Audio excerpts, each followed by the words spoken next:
ಕಮಲಿ ಅವರೇ. ಸರ್, ಇನ್ನೂ ಓನಿಲ್ವಾ? ಅದು ಕಮಲಿ ಅವರೇ, ನೀವು ಈ ಸೀರೆಯಲ್ಲಿ ಚಂದದ ಗೊಂಬೆ ಥರ ಕಾಣಿಸ್ತಿದ್ದೀರಾ. ಇದನ್ನು ಹೇಳ್ದಿರಾ ನನ್ನ ಕೈಯಲ್ಲಿ ಒಂದು ಹೆಜ್ಜೆನೂ ಮುಂದೆ ಇಡೋಕ್ಕಾಗಲಿಲ್ಲ. Thank you sir. ಕಮಲಿ ಅವರೇ, ನಿನ್ನೆ ರಾತ್ರಿ ನಾನು ನಿಮ್ಮನ್ನು ಹೊರಗಡೆ ಕರ್ಕೊಂಡು ಹೋಗಿದ್ದು ತುಂಬ ದೊಡ್ಡ ಸುದ್ದಿ ಆಗಿತ್ತು. ಆದ್ದರಿಂದ ನಿಮ್ಮ ಮನಸ್ಸಿಗೆ ತುಂಬ ಬೇಜಾರಾಗಿರುತ್ತೆ. I am so sorry Kamali ಅವರೇ. ಅಯ್ಯೋ ಪರವಾಗಿಲ್ಲ ಸರ್. ಮನ್ಸ ಏರಿ ಮ್ಯಾಕೊಂಡ್ರೆ ವಿಧಿ ನೀರಿನ ಮ್ಯಾಗ ಬರ್ತದಂತೆ. ನಮ್ಮ ವಿಧಿ ಟೈಮ್ ಸರಿ ಇಲ್ಲ ಸರ್. ನೀವು ನನಗೆ ಸೂ ಕೊಡಿಸ್ಬೇಕು ಅನ್ನೋ ಉದ್ದೇಶದಿಂದ ಕರ್ಕೊಂಡೋದ್ರಿ. ಆದರೆ ಅದು ಬೇರೆ ಬೇರೆ ಸುದ್ದಿನೇ ಆಗೋಯ್ತು. ಜನರು ಅದಕ್ಕೆ ರೆಕ್ಕೆ ಪುಕ್ಕ ಬೇರೆ ಕಟ್ಟಿದ್ರು. ನೀವು ಅದ್ರ ಬಗ್ಗೆ ತಲೆ ಕೆಡ್ಸ್ಕೋಬೇಡಿ ಸರ್. ಸರಿ ಸರ್, ನಾನು ಬಟ್ಟೆ ಬದಲಾಯಿಸ್ಕೊಂಬರ್ತೀನಿ.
ಕಮಲಿ ಅವರೇ, ನಿಮ್ಗೇನು ಆಗಿಲ್ಲ ತಾನೆ? Are you okay? Sorry sir, ಸೆರ್ಗು ಶಾನೆನೇ ಉದ್ದ ಐತೆ. ಅದು ಕಾಲಿಗೆ ಸಿಕ್ಕಾಕೊಂಡು ಬಿದೋಯ್ತಿದ್ದೆ. ಸರ್, ನಿಮ್ಮ ಕೈಗೇನ ನೋವಾಯ್ತಾ? ಇಲ್ಲ ಇಲ್ಲ, ಮನ್ಸಲ್ಲಾಗಿದ್ದ ಪೆಟ್ಟು ಮೆಲ್ಲಗೆ ಸ್ವಲ್ಪ ಸ್ವಲ್ಪ ಸರಿ ಹೋಗ್ತಿದೆ ಕಮಲಿ ಅವರೇ. ಅಯ್ಯೋ ನನಗೇನಾಗಿಲ್ಲ. ನೆನ್ನೆದೆಲ್ಲ ಆಗಿದ್ದು ನೆನೆಸ್ಕೊಂಡು ಡಲ್ ಆಗಿರ್ತೀರ ಅಂದ್ಕೊಂಡೆ. ನೀವು ಆ ಮೂಡಿಂದ ಆಚೆ ಬಂದಿದ್ದಕ್ಕೆ ಥ್ಯಾಂಕ್ ಯು. ಸರ್, ನೆನ್ನೆ ಇಸಿಯ ಯೋಚನೆ ಮಾಡ್ಕೊಂಡು ನಾನು ಸಪ್ಪಗೆ ಕುಂತಿದ್ದೆ. ಆದರೆ ನಿಂಗೆ ಬಂದು ನಿನ್ನ ಮನ್ಸೇನು ಅಂತ ರಿಸಿ ಸರ್ ಗೊತ್ತೈತೆ, ರಿಸಿ ಸರ್ ಮನ್ಸೇನು ಅಂತ ನಿನಗೆ ಗೊತ್ತೈತೆ. ಮತ್ಯಾಕೆ ಇದ್ರ ಬಗ್ಗೆ ಯೋಚನೆ ಮಾಡ್ತೀಯ ಅಂತ ಹೇಳಿದ್ಲು. ನಿಂಗೆ ಹೇಳಿದ್ದು ಕರೆಕ್ಟಾಗೇ ಇದೆ ಕಮಲಿ ಅವರೇ. ಪರಸ್ಪರ ಒಬ್ರಿಗೊಬ್ರು ಮನಸ್ಸು ಏನು ಅಂತ ಗೊತ್ತಿದ್ರೆ ಯೋಚನೆ ಯಾಕೆ? ಮುಂದೆ ಏನಾದರೂ ಈ ಥರ ಆದರೆ ನೀವು ತಲೆ ಕೆಡಿಸ್ಕೊಬೇಡಿ. ನಾನು ನಿಮ್ಮ ಜೊತೆ ಇರ್ತೀನಿ. ನನ್ನ ಪ್ರಾಣಕ್ಕಿಂತ ಹೆಚ್ಚಾಗಿ ನೋಡ್ಕೋತೀನಿ.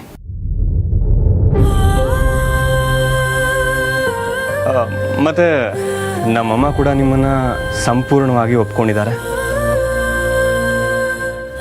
ಅಮ್ಮ ತುಂಬ ಒಳ್ಳೆಯವರು. ಐ ಆಮ್ ವೆರಿ ಶ್ಯೂರ್ ಅಮ್ಮ ನಿಮ್ಮನ್ನು ನನಗಿಂತ ಚೆನ್ನಾಗಿ ನೋಡ್ಕೋತಾರೆ. ಮದುವೆ ಆಗಿ ನೀವು ನಮ್ಮನೆಗೆ ಬಂದಮೇಲೆ ಅವ್ರು ನಿಮ್ಮನ್ನು ನನಗಿಂತ ಜಾಸ್ತಿ ಇಷ್ಟಪಡ್ತಾರೆ.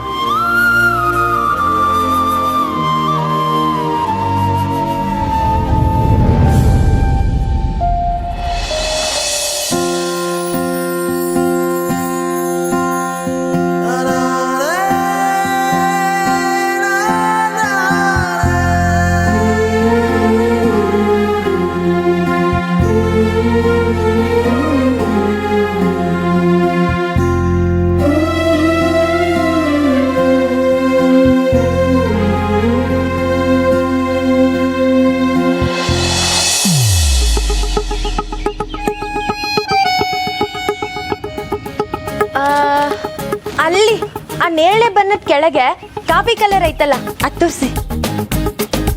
ಇದಾ? ಅಯ್ಯೋ ಅಲ್ಲ ಅಲ್ಲ, ಅದು ಅದು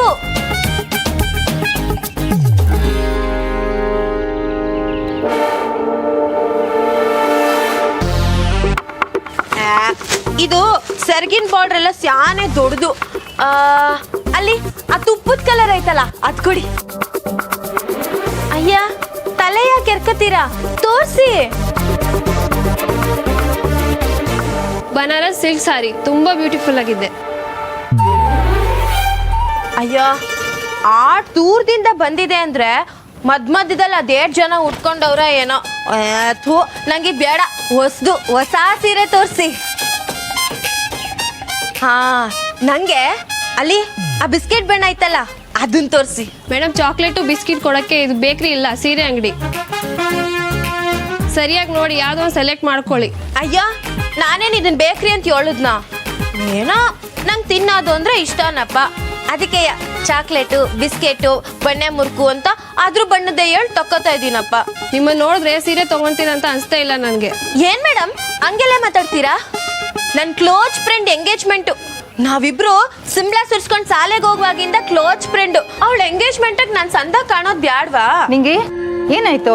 ಅಜ್ಜಿ ಬಟ್ಟೆ ತೋರಿಸಿ ಅಂದ್ರೆ ಇವಮ್ಮ ಕತೆ ಹೇಳ್ತವ್ರೆ. ಇರು ನಾನು ನೋಡ್ತೀನಿ. ಸ್ವಲ್ಪ ಮ್ಯಾನೇಜರ್ನ ಕರೆಸಿ. ಮೇಡಮ್ ಇವ್ರು ಹೇಳಿ ಸೀರೆ ಎಲ್ಲ ತೋರಿಸಿದ್ದೀವಿ, ಆದ್ರೆ ಮ್ಯಾನೇಜರ್ನ ಕರೆಸಿ ಎಂದೆ.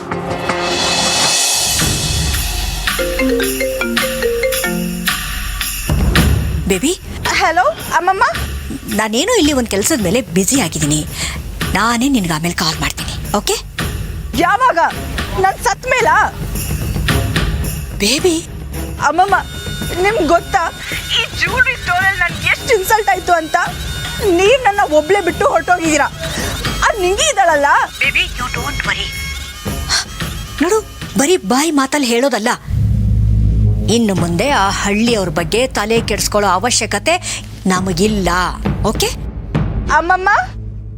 ಎಸ್ ಬೇಬಿ, ನಮ್ಮ ಆಟಕ್ಕೆ ಈಗ ಹೊಸ ಹುರುಪು ಬಂದಿದೆ. ನಾನು ಹೇಳ್ತಾ ಇದ್ದೀನಿ, ಸರಿಯಾಗಿ ಕೇಳಿಸ್ಕೊ. ಇನ್ನು ಮುಂದೆ ಆ ಕಮಲಿ ಇರಲ್ಲ, ಹಾಗೆ ಆ ಹಳ್ಳಿ ಗುಗ್ಗು ಬಾಲ ಅದು ಇರಲ್ಲ. ಓಕೆ? ಅಮ್ಮಮ್ಮ ಆರ್ ಯು ಸೀರಿಯಸ್?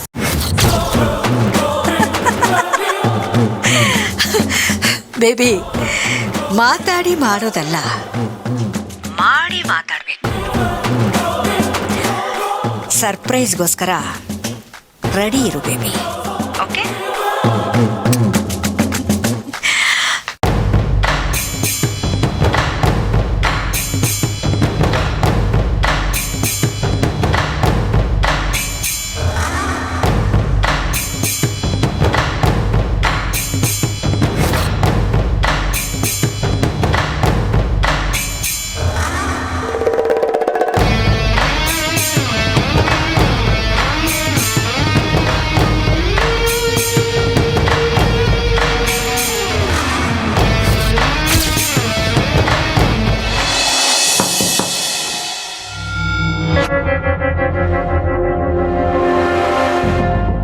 ಮೇಡಮ್ ನೀವು ಸಂಸಿ ಮೇಡಮ್, ಸೀರೆ ಉಟ್ಕೊಳ್ಳೋಕ್ಕೆ ಹೊಸ ಸ್ಯಾನೆ ಸಮಯ ತಕೊಂಡೆ. ಸೀರೆ ಚೆಂದಾಗೈತೆ ಮೇಡಮ್, ಈಗ ತಾನೇ ಉಟ್ಕೊಂಡು ನೋಡಿದೆ.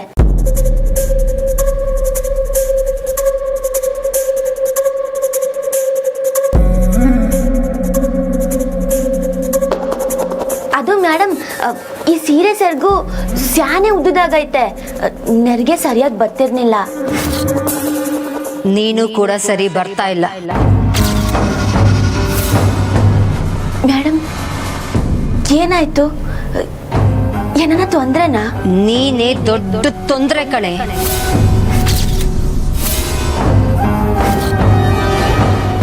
ನೀನ್ ಸೀರೆ ಉಟ್ಕೊಂಡು ಸಂಭ್ರಮ ಪಡೋದು ನೋಡೋಕ್ ನಾನು ಬಂದಿಲ್ಲ. ಪರ್ಮನೆಂಟ್ ಆಗಿ ನೀನು ನನ್ನ ಮಗನಿಂದ ದೂರ ಆಗ್ಬೇಕು, ಅದನ್ನ ಹೇಳಕ್ ಬಂದಿದ್ದೀನಿ.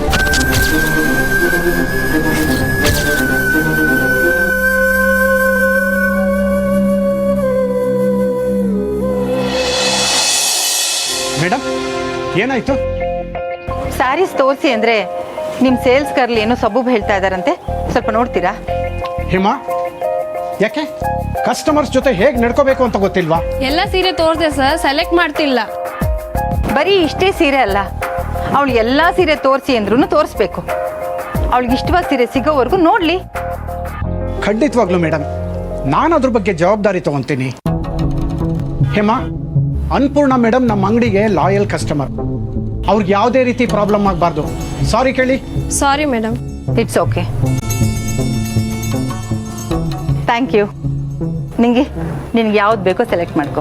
ಸರಿ ಅಜ್ಜಿ. ಹೇಮಾ, ಕಸ್ಟಮರ್ ಸ್ಯಾಟಿಸ್ಫ್ಯಾಕ್ಷನ್ನೇ ನಮ್ಮ ಸ್ಯಾಟಿಸ್ಫ್ಯಾಕ್ಷನ್. ಇವ್ರಿಗೆ ಏನು ಬೇಕೋ ಅದನ್ನು ತೋರಿಸಿ. ಮೇಡಮ್, ನಿಮಗೆ ತೊಂದರೆ ಆಗಿದ್ದಕ್ಕೆ ಸಾರಿ. ನಿಮ್ಗೇನು ಬೇಕೋ ಅದನ್ನು ತಗೊಳ್ಳಿ. Good good, okay okay. ಹೆಂಗೆ ನಮ್ಮವ್ವ, ಈಗ ನಾ ಹೇಳಿದ ಬಟ್ಟೆನೆಲ್ಲ ತೋರಿಸ್ಬೇಕು.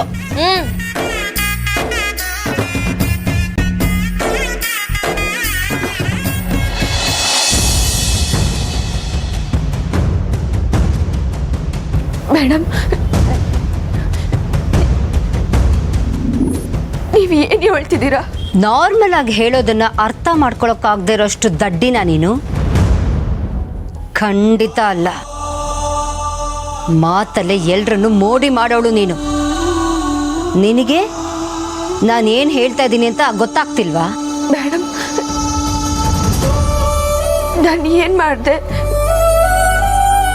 ಯಾಕೆ ಹಿಂಗೆ ಮಾತಾಡ್ತಿದ್ದೀರಾ? ಅಬ್ಬಬ್ಬಾ, ಹೌದು, ನಿನ್ಗೇನು ಗೊತ್ತಿಲ್ಲ, ನೀನೇನು ಮಾಡಿಲ್ಲ.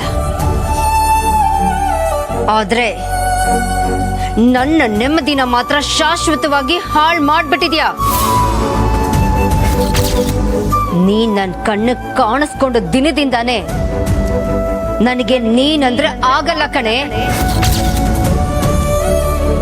ಅದ್ ನಿನಗೂ ಚೆನ್ನಾಗಿ ಗೊತ್ತು. ಮನ್ಸಾರೆ ಹೇಳು, ನಿನಗೂ ಗೊತ್ತು ತಾನೆ? ಎಷ್ಟು ಮೊಂಡ ಧೈರ್ಯ ಇದ್ರೆ ನೀನು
ನೀನ್ ಹೇಗೆ ನಂಬ್ಕೊಂಡೆ?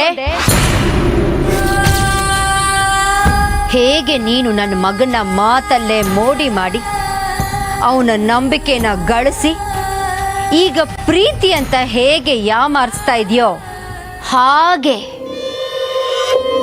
ನಾನು ನಿನ್ನ ಮಾತಲ್ಲೇ ಮೋಡಿ ಮಾಡಿ ನಿನ್ನ ನಂಬಿಕೆನ ಗಳಿಸಿ ನೀನು ನಮ್ಮ ಮನೆ ಸೊಸೆ ಆಗ್ತಿದ್ಯಾ ಅಂತ ನಾಟಕ ಆಡ್ದೆ.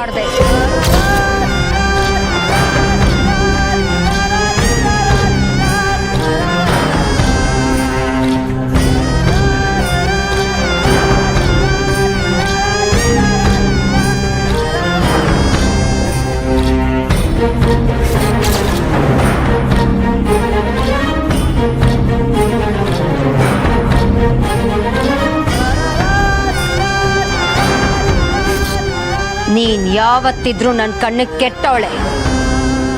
ಇಲ್ಲಿ ತನಕ ನಾನ್ ನಿನ್ನ ನನ್ನ ಮನೆ ಸೊಸೆ ಅಂತ ಒಪ್ಕೊಂಡಿಲ್ಲ, ಒಪ್ಕೊಳ್ಳೋದು ಇಲ್ಲ. ಆದ್ರೂ ನಾನು ಯಾಕೆ ಇಲ್ಲಿವರೆಗೂ ಬಂದು ನಿನಗೆ ಸೀರೆ ಕೊಟ್ಟೆ ಅನ್ನೋ ಪ್ರಶ್ನೆ ನಿನಗೆ ಕಾಡ್ತಾ ಇರ್ಬೇಕಲ್ವಾ?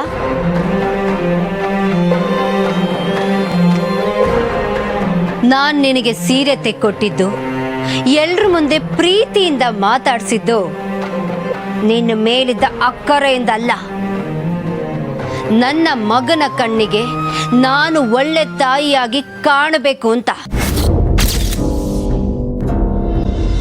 ನನಗೆ ರಿಷಿ ಬಗ್ಗೆ ತುಂಬಾ ಚೆನ್ನಾಗಿ ಗೊತ್ತು ಕಣೆ.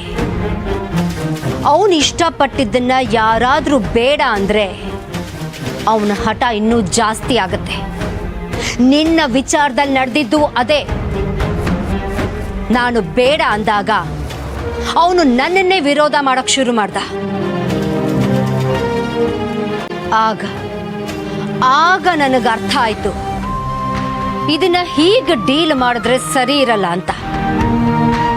ಅದಕ್ಕೆ ರಿಷಿ ಮುಂದೆ ಈ ಸಂಬಂಧಕ್ಕೆ ಒಪ್ಪಿಗೆ ಇದೆ ಅಂತ ಹೇಳಿ ನಿನ್ನ ಮುಖಾಂತರ ಇದಕ್ಕೊಂದು ಅಂತ್ಯ ಹಾಡೋಕ್ ಬಂದಿದ್ದೀನಿ. ನನಗೆ ನನ್ನ ಮಗ ಮುಖ್ಯ. ಅವನ ದೃಷ್ಟಿಲಿ ನಾನು ಒಳ್ಳೆ ತಾಯಿ ಆಗಿರ್ಬೇಕು. ಅವನಿಗೇನು ಒಳ್ಳೇದೋ ಅವನಿಗೆ ಗೊತ್ತಿಲ್ದಿರೋ ಹಾಗೆ ಮಾಡಿ ಮುಗಿಸ್ಬೇಕು.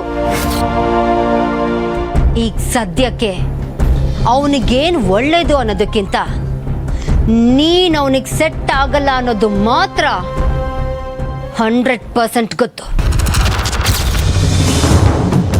ನನ್ನ ಮಗನ ಜೀವನನ ಹಾಳು ಮಾಡ್ದೆ ಅವನಿಂದ ದೂರ ಹೋಗು.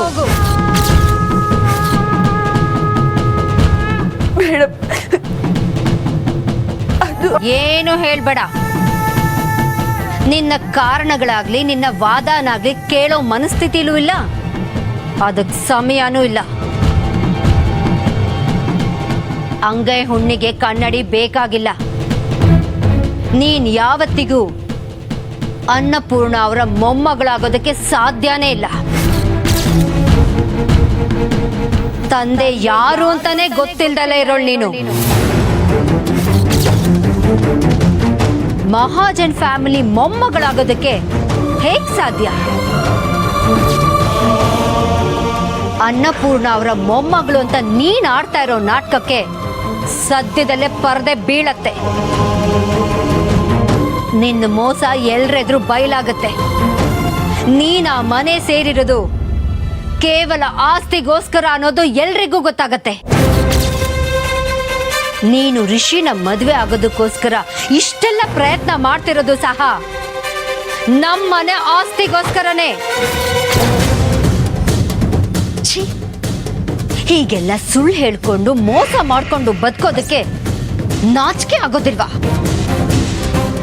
ಚಿಕ್ಕ ವಯಸ್ಸಿಂದ ಸಂಸ್ಕಾರದಲ್ಲಿ ನೀನ್ ಬೆಳೆದಿದ್ರೆ ಒಳ್ಳೇದ್ರ ಬಗ್ಗೆ ಕೆಟ್ಟದ್ರ ಬಗ್ಗೆ ಗೊತ್ತಾಗ್ತಿತ್ತು. ಆದ್ರೆ ನಿಮ್ಮಮ್ಮ ನಿನ್ನ ಅದ್ ಹೇಗ್ ಬೆಳೆಸಿದ್ಲೋ ಏನೋ. ನೀನೇ ಹೀಗಿದ್ಯಾ ಅಂತಂದ್ರೆ ಇನ್ ನಿಮ್ಮಮ್ಮ ಎಷ್ಟು ಕಿಲಾಡಿ ಇರ್ಬೇಡ. ಬಹುಶಃ ಆಸ್ತಿಗೋಸ್ಕರ ಆಸೆ ಪಟ್ಟೆ ನಿಮ್ಮಮ್ಮ ಯಾರನ್ನಾದ್ರೂ ಮದ್ವೆ ಆಗಿರ್ಬೇಕು. ಅದಕ್ಕೆ ಇರ್ಬೇಕು ನಿಮ್ಮಪ್ಪ ನಿಮ್ಮಮ್ಮನಿಗೆ ಮೋಸ ಮಾಡಿ ಹೋದ ಅನ್ಸತ್ತೆ. ಸಾಕ್ ನಿಲ್ಸಿ.